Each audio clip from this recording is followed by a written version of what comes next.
Hey, today I'm going to be showing you guys how to use my chemical conversions map. Now, basically, this is just a schematic in order to help students navigate their way around a either a chemical conversions problem or even a stoichiometry problem. All right. Now, if you are in college prep, chances are you're only going to be using the middle part of this. And yours could look very well like this, just the particles, moles, and mass. If, however, you are in honors, you're probably going to be using at one point, we're going to probably get to all parts of this, okay? And the basic concept is this. The boxes, and by boxes, I mean these areas here that have units, okay? All of these represent units that are either the starting point or end point for our particular chemical conversion problems. Now, the double-headed arrows, these represent, these represent equalities, all right, between the different units. And I like to think of it kind of like a little archipelago of islands. All right, is the analogy I like to use. And these represent the individual islands. All right, particles, volume of a solution, mass, volume of a pure substance, moles, and so forth. And in between them are these long monkey bridges.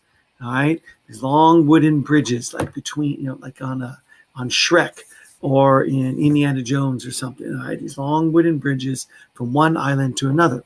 And the only way that you can get from one island to another is by using these bridges, okay?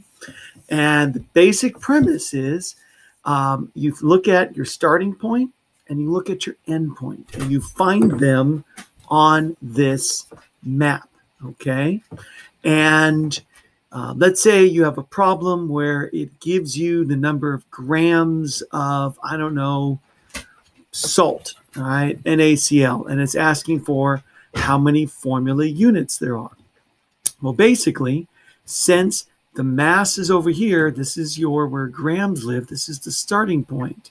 And then over here is the particle island. And if you see, that's where formula units live. So you would start here and you end up over here, okay?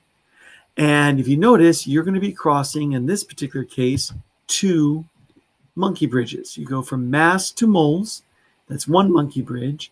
And then from moles to particles, that's 2 monkey bridges.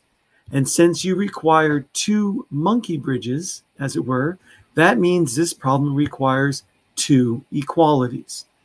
Now, the first equality, and the order doesn't really matter, is Avogadro's constant, okay? Now, Avogadro's constant, remember, is 1 mole of whatever the substance is, in this case, sodium chloride, is equal to 6.022 times 10 to the 23rd particles of the substance. And in this case, we are talking, since it's formula unit, since it is an ionic compound. But you would use this for one of the equalities, and then the other equality would be molar mass. And molar mass, don't forget, is the 1 mole of a substance is equal to number of grams of the substance. And you would look on the periodic table and using the chemical formula, you calculate the number of grams there. Now, we will learn how to use this every step of the way. I'm going to be referring to this on all of my future sample problem videos. I just wanted to make sure that you understand the basic premise of how this is used. You figure out where you're starting due to your starting point. You figure out where you're going due to your end point. And you look at the double-headed arrows to indicate which of the equalities you're going to use. All right? So if you have questions, please make sure you ask me during tutorial. Good luck.